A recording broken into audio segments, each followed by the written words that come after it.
ഇന്ന് നാവികസേന ദിനമാണ്.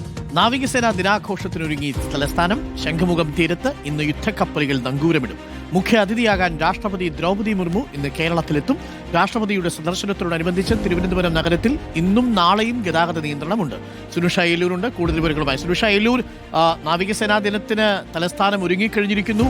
പൈക്കപ്പലുകളുണ്ട്, പടക്കപ്പലുകളുണ്ട്, ഒപ്പം തന്നെ ആകാശ ദൃശ്യങ്ങളുണ്ട്. ഇതൊക്കെ നമ്മൾ ഇന്നിപ്പോൾ കാണാൻ പോവുകയാണ്.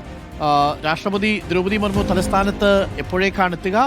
വലിയ രീതിയിലുള്ള ക്രമീകരണങ്ങളാണോ ഇപ്പോൾ ഏർപ്പെടുത്തിയിരിക്കുന്നത് നഗരത്തിൽ? എങ്ങനെയാണ് ആ ക്രമീകരണങ്ങൾ? തലസ്ഥാന നഗരത്തിൽ ഇറങ്ങുന്നവരെ സംബന്ധിച്ച് എന്താണ് അവർ സൂക്ഷിക്കേണ്ടത്? അരുൺ, വലിയ രീതിയിലുള്ള ഒരുക്കം തന്നെ തലസ്ഥാനത്ത് തയ്യാറായിട്ടുണ്ട് എന്നുള്ളതാണ്. ആദ്യമായാണ് കേരളത്തിൽ നാവിക ദിനാഘോഷം ഇത്തരത്തിൽ നടക്കുന്നത് എന്നുള്ളത് കൊണ്ട് തന്നെ നാവിക അഭ്യാസങ്ങൾ കാണാൻ, നാവികസേനയുടെ അഭ്യാസ പ്രകടനങ്ങൾ കാണാൻ എല്ലാവരും ഇങ്ങനെ ആകാംക്ഷയോടുകൂടി നിൽക്കുന്നുണ്ട് എന്നുള്ളതാണ്. നേരത്തെ റിഹേഴ്സലൊക്കെ കണ്ടിട്ടുണ്ടെങ്കിലും കൃത്യമായി ഇന്ന് കാണാൻ കഴിയുമെന്നുള്ളൊരു ആഹ്ലാദം ആളുകളെ സംബന്ധിച്ചിടത്തോളം ഉണ്ട്. അതേസമയം തന്നെ വലിയ തരത്തിലുള്ള ക്രമീകരണം തലസ്ഥാനത്തൊട്ടാകെ ഒരുക്കുകയും ചെയ്തിട്ടുണ്ട്. അതിൽ ഏറ്റവും പ്രധാനപ്പെട്ടത് അരുൺ, ഇന്ന് ശ്രദ്ധിക്കേണ്ടത് ഗതാഗത നിയന്ത്രണമുണ്ട് എന്നുള്ളതാണ്. ഉച്ചയ്ക്ക് 12 മണി മുതൽ ഇന്ന് ഗതാഗത നിയന്ത്രണമാണ്. സ്വാഭാവികമായും തിരുവനന്തപുരത്ത് നിന്ന് ഈ ശംഖുമുഖത്ത് എത്തുന്നത് വരെ എല്ലായിടങ്ങളിലും ഗതാഗത നിയന്ത്രണം ഉണ്ടാകും. കൃത്യമായി ഏത് ഭാഗത്താണ് വാഹനങ്ങൾ പാർക്ക് ചെയ്യേണ്ടത്, അത്തരമൊരു നിർദ്ദേശമെല്ലാം തന്നെ ഈ സിറ്റി പോലീസ് കമ്മീഷണറുടെ ഭാഗത്തു നിന്നെല്ലാം തന്നെ നൽകുകയും ചെയ്തിട്ടുണ്ട്. അത്തരത്തിലുള്ള ക്രമീകരണം ഒരു ഭാഗത്ത് നടക്കുന്നുണ്ട്.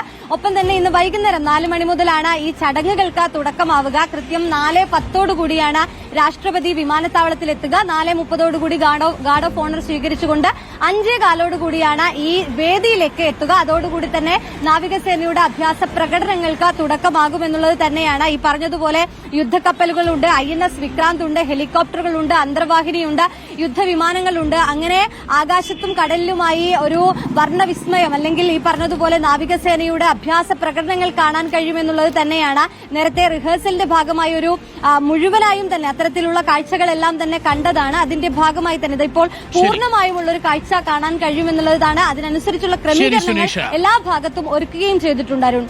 Okay Sunisha, thank you.